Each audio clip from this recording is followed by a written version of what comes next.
Welcome to Legacy Black Power. 21 Black R&B legends who left their careers due to incurable diseases. They were once the very heartbeat of the Black community, the voices that set the R&B skies on fire with passion, power, and soul. Their music lifted us higher, their lyrics gave us courage, and their presence filled us with hope. But away from the spotlight, the truth was far more heartbreaking than anyone could imagine.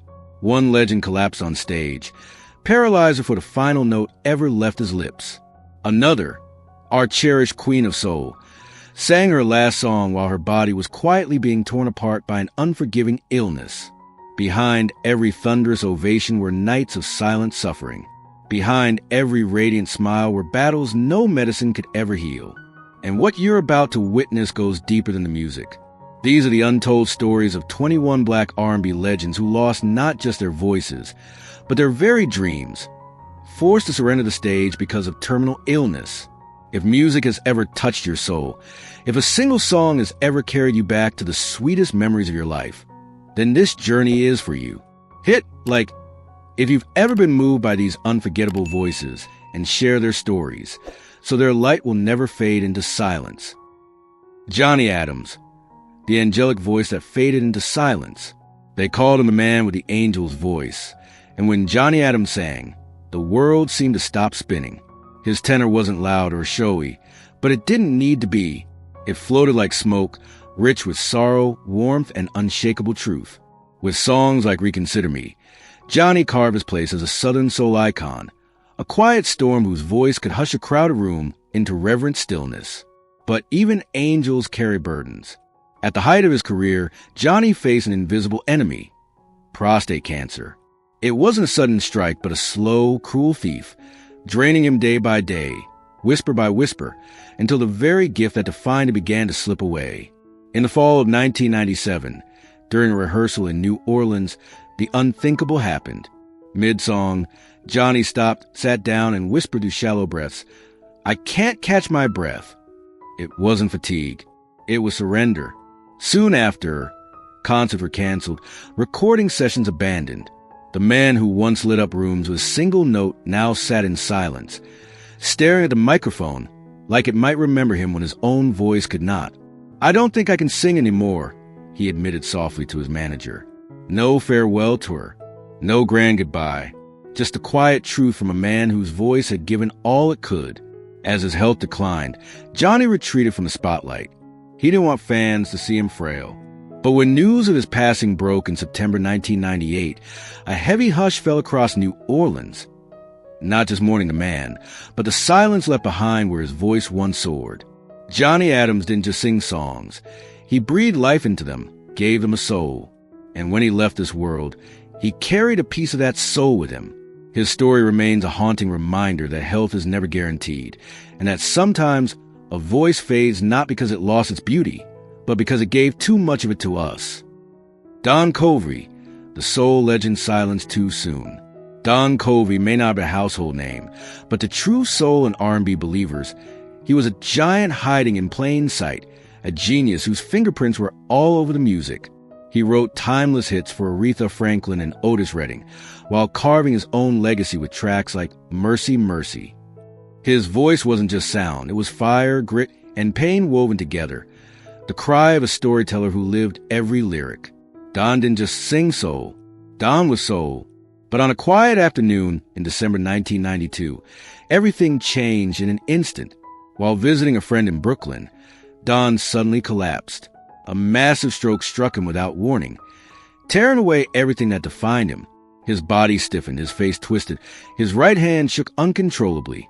And the cruelest blow of all, his voice was gone. The same voice that had once torn through silence like a blade was now trapped, silence behind trembling lips. "I've written hundreds of songs," he whispered to a therapist, straining for each word. "Now I can't even say my name." For 6 long years, he fought to return to music. If not to sing, then to write. If not to write, then at least to beat out a rhythm. But his body no longer obeyed. His guitar gathered dust. The studio door stayed locked. Friends brought him records, hoping to spark a flicker of the old fire. Don would smile faintly, nod slowly, and sometimes cry. He never announced his retirement. He didn't have to. The silence spoke louder than words. The world knew Don Covay's voice had been stolen, but his soul was still there, aching, burning, alive. When he passed in 2015, the revelation shocked many. Don had spent his final 2 decades in near-complete solitude. No stage, no spotlight, no sound. But those who remembered him understood. Don Covay didn't need a microphone to make history. His greatest performance was wordless, because sometimes the most powerful song is the one the world never hears. O.V. Wright, the voice that bled until it disappeared. They didn't just call him Memphis Soul's saddest singer. They felt it. Every note he sang sounded like it had been carved straight out of heartbreak. O.V. Wright didn't perform songs. He lived them. A nickel and a nail, ace of spades. Those weren't just titles. They were confessions. His voice wasn't made for applause. It was made for tears. But fame comes with shadows, and for O.V., tragedy came far too soon. By the late 70s, his body began betraying him. A violent cough, a stabbing ache every time he opened his mouth. He blamed cigarettes at first, until doctors delivered a blow harsher than any lyric he'd ever sung. Terminal lung cancer. It had spread too far. Looking back, the warnings were there. One night in Texas, right in the middle of 8 Men for Women, he suddenly collapsed, clutching his chest as the crowd sat frozen. Some thought it was theater, part of the act. But O.V. knew his time was slipping through his fingers. He refused chemotherapy. Hospitals weren't for him. Instead, he leaned on painkillers and a stubborn will to keep performing, to sing until his body couldn't anymore. A friend remembered him staring out a window one evening, whispering, "I won't die in a hospital. I'll die with music in my heart." And that's exactly what he did. His last show, in a small Mississippi hall, is still spoken of like a haunting legend. His voice was weaker, trembling, breaking between coughs. Yet he finished the song. When the curtain fell, he sat back, drenched in sweat, silent, as though the music had finally taken the last of him. No farewell speech. No spotlight. Just stillness. In 1980, O.V. Wright passed. No headlines, no fanfare. Like a candle that flickers once and goes dark. His story is more than music history. It's a reminder. Some legends aren't erased by time. They're stolen by fate, right in the middle of their song. So hold on to your voice, your steps, your breath, because sometimes we don't get a chance to say goodbye. Marvin Gaye, the fallen angel of soul. He wasn't just a prince of Motown. Marvin Gaye was soul itself. A voice like velvet, a presence that melted hearts, and songs like What's Going On and Let's Get It On That became the soundtrack of generations. On stage, he looked untouchable, smooth, magnetic, radiant. But behind that dazzling smile was a man slowly breaking. From childhood, Marvin carried scars no audience could see. An abusive father, a home filled with fear and silence. Even as the applause grew louder, the shadows of his past never stopped whispering. At the peak of his fame in 1979, he didn't announce a farewell. He simply disappeared. No interviews, no explanations, just gone. He fled to Belgium, hiding from the world, drowning in drugs, locked in despair. His wounds weren't on his body. They were buried deep in his soul. One former manager remembered walking in to find Marvin curled up on a couch, murmuring prayers under his breath. He didn't believe he could love anymore, the man said. Didn't believe he could sing. Didn't even believe he deserved to exist. When he returned in 1983 for the Sexual Healing Tour, fans rejoiced. The genius was still there, but something was missing. Between flashes of brilliance, there were long stretches of exhaustion. Backstage, he whispered to a friend, "I don't see any way out." And then, the unthinkable. On the eve of his 45th birthday, Marvin was shot and killed by his own father. The very man who had haunted his childhood ended his life in a storm of violence. But Marvin Gaye's tragedy didn't begin that day. It unfolded over years, when the stage stopped being a sanctuary and became a hiding place. When the music he once lived for no longer healed, but hurt. His death is a haunting reminder. Not every wound is visible. Some bleed in silence. Some echo only in the soul. So the next time you see someone smiling, but their eyes look tired, pause. Don't assume they're fine. Listen. Be present. Because even the brightest stars, like Marvin Gaye, can burn out long before their time. Major Lance, the silent fall of a Chicago soul legend. Major Lance once carried the very heartbeat of Chicago soul. With that dazzling smile, slick footwork, and a voice that dripped with youthful charm, he made America dance through the stormy 1960s. Songs like The Monkey Time and weren't just radio hits. They were lifelines of rhythm and resilience for a generation of Black Americans fighting to hold on to hope. On stage, Lance was pure electricity, light motion, and joy at a time when joy itself felt scarce. But behind the grin, the light was dimming. The headaches, the exhaustion, the shortness of breath. At first, he shrugged them off. Just age catching up, he thought. But it wasn't age. By the late 80s, the truth came crashing down. Diabetes, high blood pressure, liver failure, and a weakening heart. A cruel harmony of illnesses, feeding into each other like a tragic medley with no end. In 1988, at the legendary Apollo Theater, Major was halfway through Ain't No Soul in These Old Shoes when he froze. The crowd thought it was part of the act, but his bandmates knew it wasn't. He turned, staggered off stage, and collapsed. Blood poured from his nose. His blood pressure spiked into the danger zone. For the first time in his storied career, Major Lance had to cancel a show, and he never truly returned. The tours dried up. The studio doors stayed shut. Friends said weeks would pass where he barely moved. Sitting alone, staring at his shoes as if they still held the rhythm he no longer had the strength to follow. He looked like he knew, one musician said, that they'd never carry him anywhere again. There was no farewell tour, no retirement announcement. Lance simply slipped away from the stage that once belonged to him, retreating into a modest apartment in Decatur, Georgia. A phone call here, a brief chat there. But the music, the spark, gone. When heart failure claimed him in 1994, the headlines were few. The silence was deafening. Major Lance's story is a haunting truth. The brightest lights often cast the darkest shadows. The same body that once made the world dance can one day betray its own rhythm. So the next time you find your foot tapping to one of his timeless hits, pause for a moment. Behind that groove was a man who once lit up the world until his own world quietly faded away.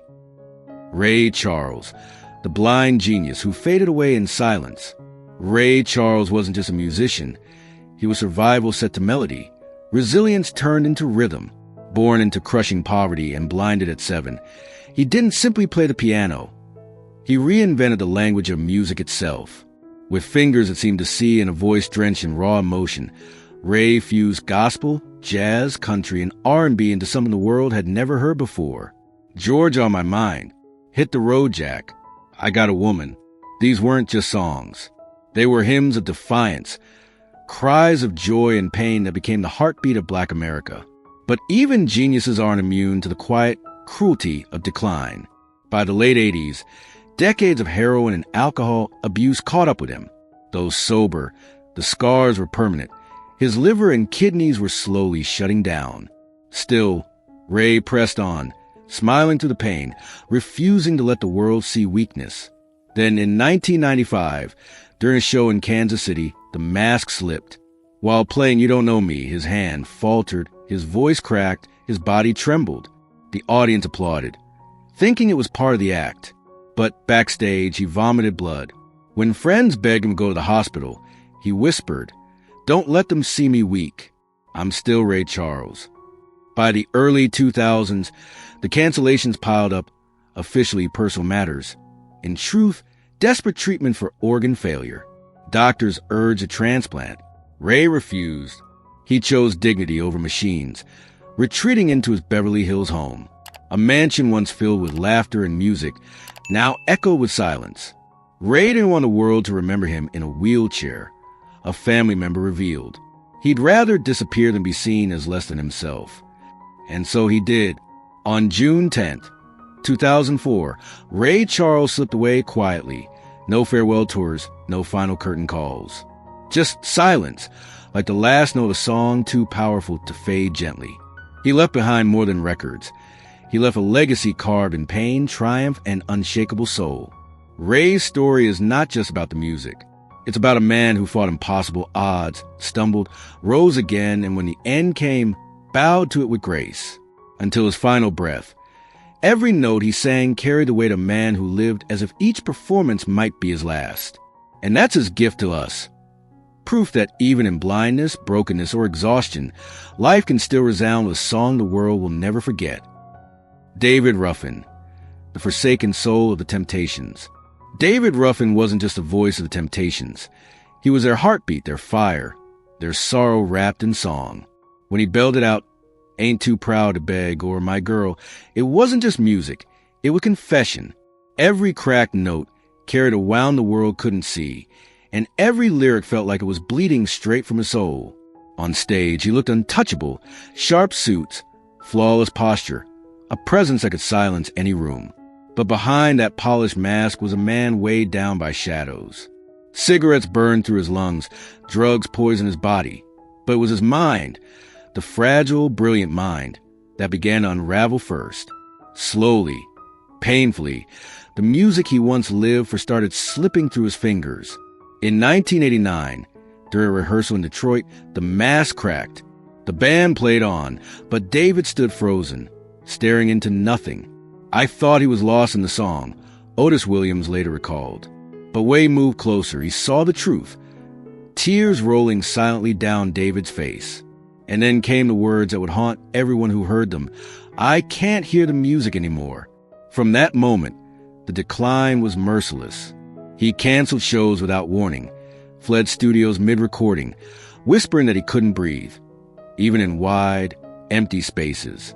One night, in the dead of winter, he was found wandering the streets coatless, muttering broken lyrics only he could understand.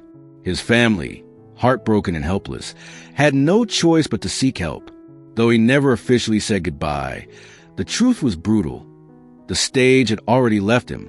Mental illness, addiction, and failing health had stolen one of the greatest voices R&B had ever known. By 1991, the end arrived suddenly, but not unexpectedly. David Ruffin was gone, claimed by a drug overdose. For those who loved him, it wasn't just his death they mourned. It was a slow, painful truth that had been fading for years. The world lost a legend, but those closest to him knew something even darker. David hadn't only left the stage. Long before that, the music had already left him. Because some artists don't just perform in the dark, they carry the darkness inside. And David Ruffin's life reminds us, greatness doesn't always end from a lack of talent or opportunity. Sometimes it ends because the wounds were never allowed to heal. Melvin Franklin, the silent strength that held the Temptations together. He was the rock that never crumbled, at least not where anyone could see.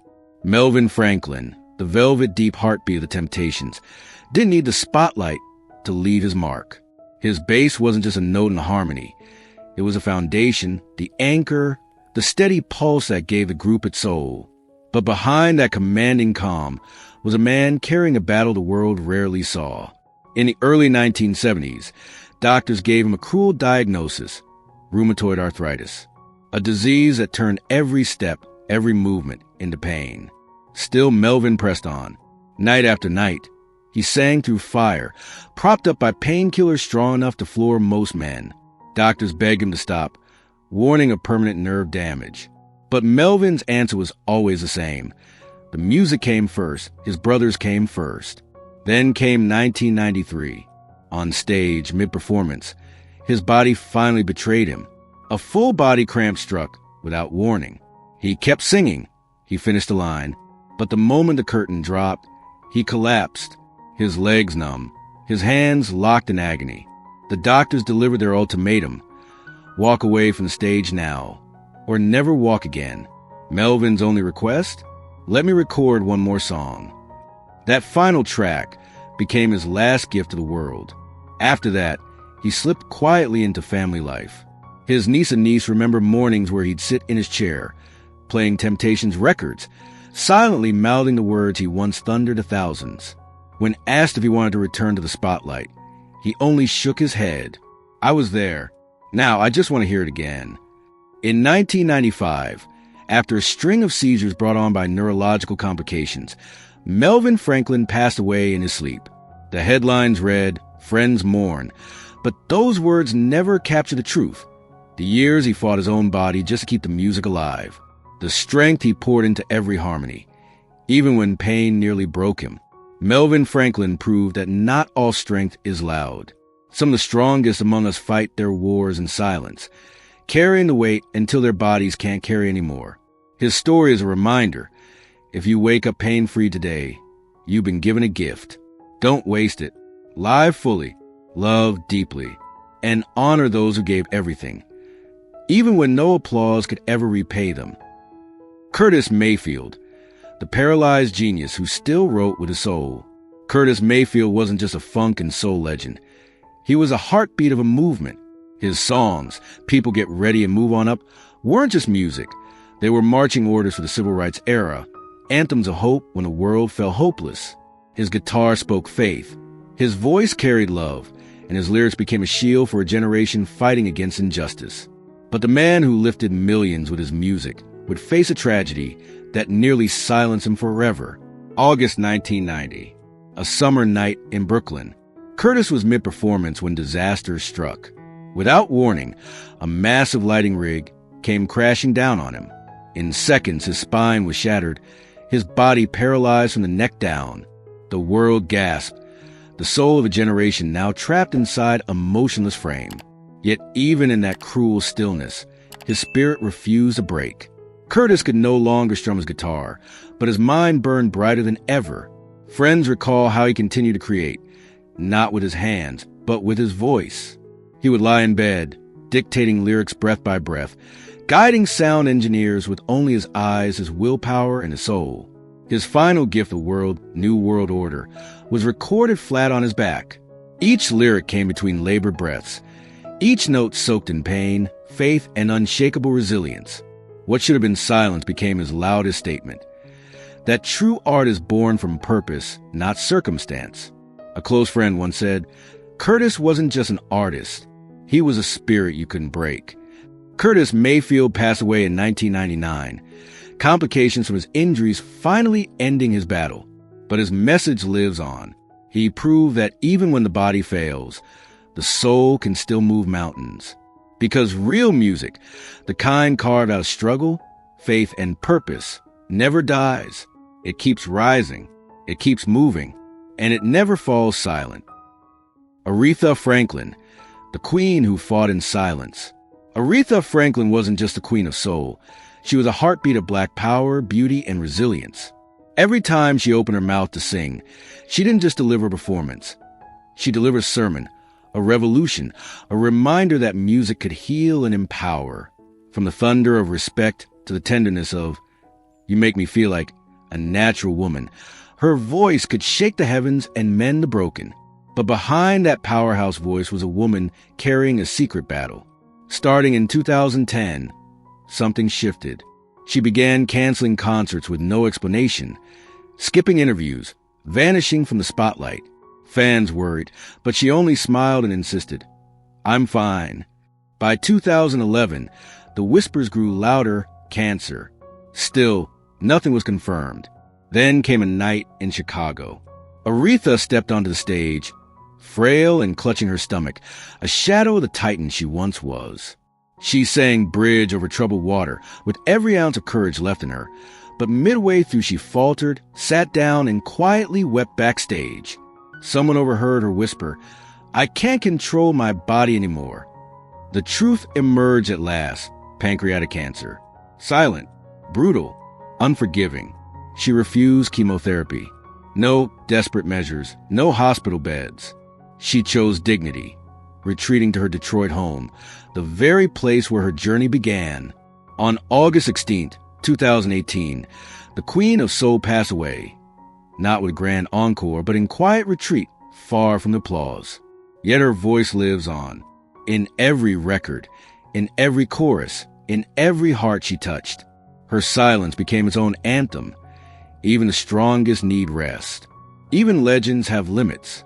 You've stayed with us through 10 stories of brilliance and heartbreak. Thank you for having the courage to face the truth behind the glamour. But the journey isn't over. There are still voices we haven't spoken of, voices that once soared, now echo only in memory. If they had lived in another time, with better care, more compassion, would they still be here today? Or was it the very weight of their pain that turned them into legends? Tell us what you think below, because their stories matter. Their voices deserve to be heard. Again and always. Jean Knight, the queen of a hit silenced by her own heart. In 1971, Jean Knight set the nation on fire with Mr. Big Stuff. It wasn't just a song, it was a statement. With that sharp, sassy delivery and soul-drenched voice, Jean didn't just perform the anthem, she owned it. What began as a funky groove quickly became a feminist battle cry, carving her name into the Soul Music Hall of Fame. She was fearless, unapologetic, unforgettable. But behind the sparkle of her success lived a woman carrying a quieter struggle. As the years passed, Jean's heart began to betray her. Chronic heart disease shadowed her every step. Blood pressure swinging wildly, chest pains lurking like an uninvited guest. The stage lights grew dimmer as she slowly withdrew from the spotlight she once commanded. One friend remembered a chilling night in Louisiana. Jean had just finished electrifying a small crowd when backstage, she collapsed. No screaming, no panic, just a raised hand for silence and a soft plea, "Take me home." Jean chose peace over procedures. She refused the tubes, the machines, the headlines. "I don't want people to remember me dying," she once said. "I want them to remember me standing up and singing my truth." And so, in 2023, she slipped away as quietly as she once roared. No farewell tour, no cameras, no spectacle. Just stillness. But legends don't die with silence. Jean Knight's voice still hums in the hearts of those who heard her, those she empowered, those who danced to her defiance. Because some legacies don't fade when applause ends. They echo in quiet dignity. Jean may have left the stage, but she remains forever the woman who dared to sing for herself and for all of us who needed her song. Bobby Womack, the soulful storyteller lost in his own song. Bobby Womack wasn't just a singer.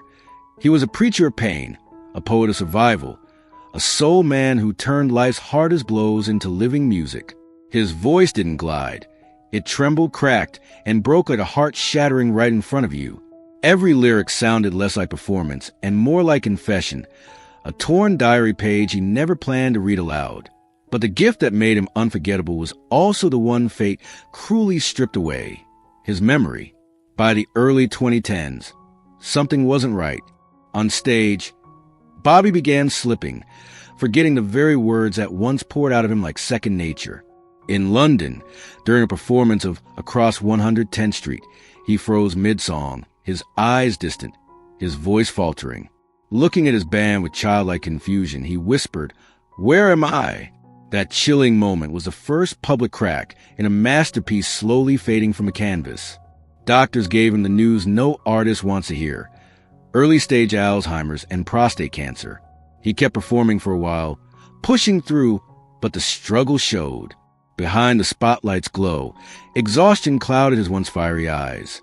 A close friend later recalled visiting him. Bobby sat at piano, hands on the keys, silent. "I remember the melody," he said softly, "but I don't remember why it hurts so much." In June 2014, Bobby Womack passed away at 70. But in truth, his farewell began long before, the day the music started slipping from his mind. He didn't leave the stage in surrender. He left with dignity, choosing to be remembered for the fire in his voice, not the fog in his eyes. Bobby's story is more than a tale of a soul legend. It's a reminder that the cruelest loss isn't death itself, but when memory begins to erase the very songs that made us who we are. His legacy urges us to live while we can, to love without hesitation, and hold tight to the melodies of our lives before time steals them away.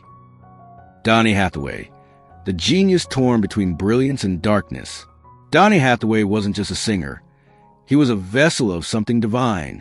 His voice carried the weight of heaven and the ache of earth, weaving gospel, soul, and jazz into music that felt like prayer.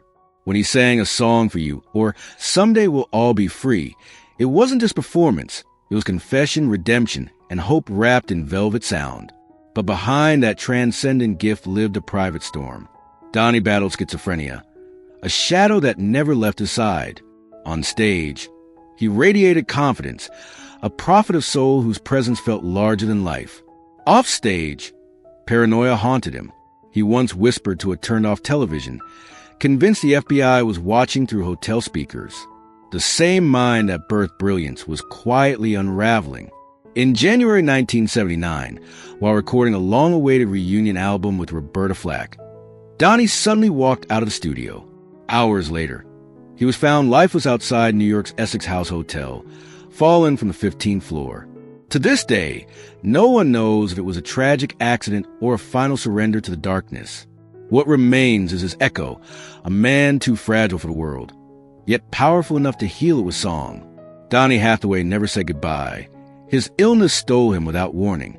His story is a haunting reminder that even the brightest souls can be swallowed by shadows. And if there's one truth his life leaves us with, it's this: no one should ever have to face the darkness alone. Billy Preston, forever remembered as the fifth Beatle, was more than a musician. He was pure electricity in human form. His fingers didn't just play the keyboard. They made it sing, cry, and explode with joy.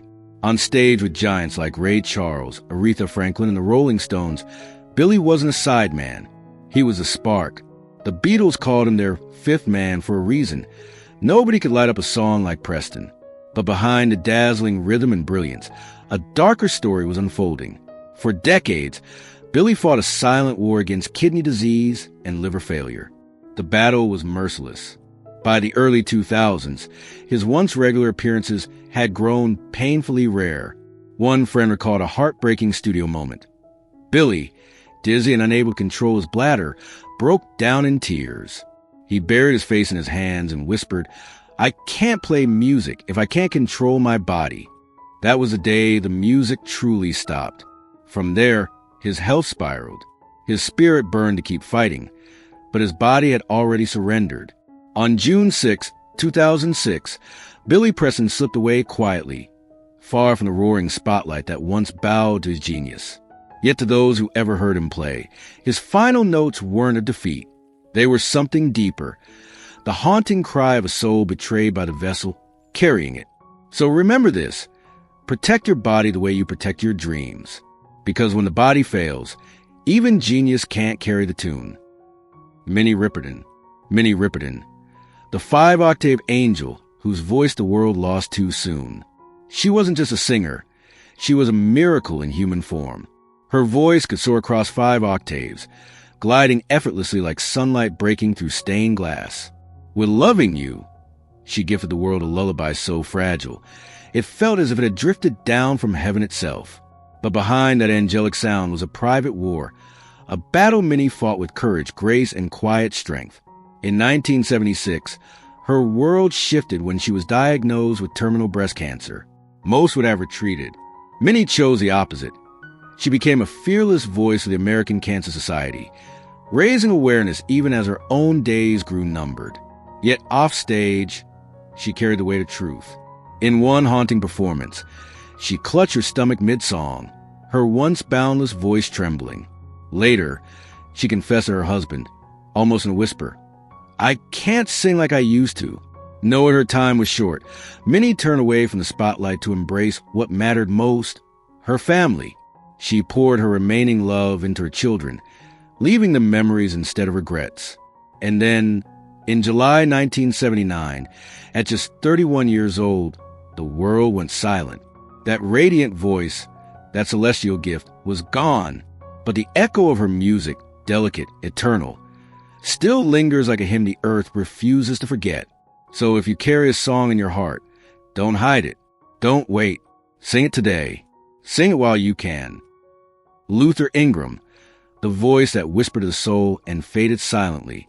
Luther Ingram didn't just sing, he confessed. Every note he delivered felt like a secret torn from the heart, laid bare for anyone willing to listen. With the haunting line, "If loving you is wrong, I don't want to be right," he didn't just sing about forbidden love, he embodied the ache of it. His voice was tender, raw, and unfiltered, like a midnight whisper you weren't meant to hear, but couldn't forget. Yet behind the shimmer of the spotlight, Luther was fighting a private war. By the late 90s, kidney failure chained him to regular dialysis. Still, he refused to let go of the stage. At one small club in Missouri, he walked out with trembling legs, too weak to stand. So he sat beneath the hot lights, eyes closed, and poured the last of his strength into music. The audience wasn't just watching performance. They were witnessing a man giving his soul in real time. After that night, Luther made a heartbreaking choice. "The audience deserves to see me as I am," he told his younger brother, "not just a shadow of who I used to be." There were no farewell tours, no headlines, no dramatic goodbyes. Quietly, almost invisibly, he stepped away from the stage. In 2007, his voice fell silent forever. But silence doesn't erase legacy. Luther's songs remain, proof that vulnerability is strength, that honesty is its own kind of beauty. His message still lingers like an echo. If your heart still beats, don't hold back. Love without fear, live without apology, and give everything you have, just like Luther did. Isaac Hayes, the golden pharaoh who fell to time and fate. Isaac Hayes wasn't just a legend. He was a living monument, with his bald head shining under stage lights, those dark shades hiding untold stories, thick gold chains draped like royal armor, and that thunder-deep baritone voice. He didn't just sing, he preached. He was a high priest of soul, the Oscar-winning genius behind Shaft, and a soundtrack to an entire generation's heartbeat. But even giants can crumble. In 2006, a sudden stroke shook the foundation of his world. The man who once commanded arenas now struggled with silence. The tour stopped. The spotlight dimmed. A family member recalled how he sat at his piano, desperate to play again, only to find his hands betraying him, trembling so violently the notes slipped away. Quietly, Hayes walked off stage for the last time, retreating to his Tennessee farm, carrying his pain in silence. 2 years later, tragedy came without warning. In August 2008, Isaac Hayes was discovered unresponsive in his home. The man draped in gold, the titan of soul, had fallen, not before a roaring crowd, but in the quiet of his own house, his heart surrendering at last. His story echoes a truth too often ignored. Even the strongest must learn when to yield. True strength isn't always found in the spotlight or in defiance of weakness. Sometimes it lies in listening to the body, in slowing down, in knowing when to let go before fate makes the choice for you. Linda Jones, the soprano who faded too soon. Linda Jones had a voice that seemed to come from heaven itself, a soaring, angelic soprano that could pierce straight through the soul. When she sang her hit Hypnotize, it wasn't just music climbing the charts. It was a spell wrapping itself around anyone lucky enough to hear it. But like those breathtaking high notes she reached with ease, her time on earth ended far too soon. Since childhood, Linda carried a secret battle with diabetes. She never sought sympathy, only the chance to share her gift. For her, the stage was sanctuary, a place where pain disappeared the moment a note left her lips. Then came one fateful evening in 1972, inside a small tea room in Harlem. Linda had just finished performing. The applause still lingered when she turned to her manager and whispered, almost fragile, "I'm freezing. I can't see clearly." Seconds later, she collapsed. She never woke up. The young star slipped into a diabetic coma and, within hours, was gone, just 27 years old. A voice still blooming, a career just unfolding, silence before the world could truly hear all she had to give. Her story is more than a tragedy. It's a reminder. Life, like music, is fragile. Protect it, cherish it, because even the most beautiful song can end before we're ready for silence. Betty Wright, the silent soul warrior's final battle. Betty Wright wasn't just a singer. She was a storm of funk and soul, a fearless firebrand who turned pain into power and heartbreak into timeless anthems. From the swaggering grit of Clean Up Woman to the vulnerable confessions of Tonight is the Night, Betty didn't just perform. She lived inside every note. She was more than an icon. She was a mentor, a guide, a warrior whose influence reached Beyoncé and lit the path for a generation of artists chasing her flame. But behind the curtain, her last years were marked by a private war with cancer. The stage lights dimmed, yet her voice never faltered. Even in the studio, too weak to stand for long, she fought through fatigue, whispering between takes, "I need to finish this. This might be my last one." Her music was her weapon, her shield, her final prayer. In May 2020, the world said goodbye to Betty Wright, but her voice refused to be silenced. She did not fade. She did not retreat. She recorded until her body surrendered, burning with purpose until the very end. We can't escape death, but Betty taught us something greater. We can choose to live fiercely, sing unapologetically, and fight with fire in our souls, right up until the last breath. Sharon Jones. Sharon Jones was a retro spark that set the 21st century ablaze, only to be snuffed out far too soon. She wasn't the young ingenue Hollywood usually crowns.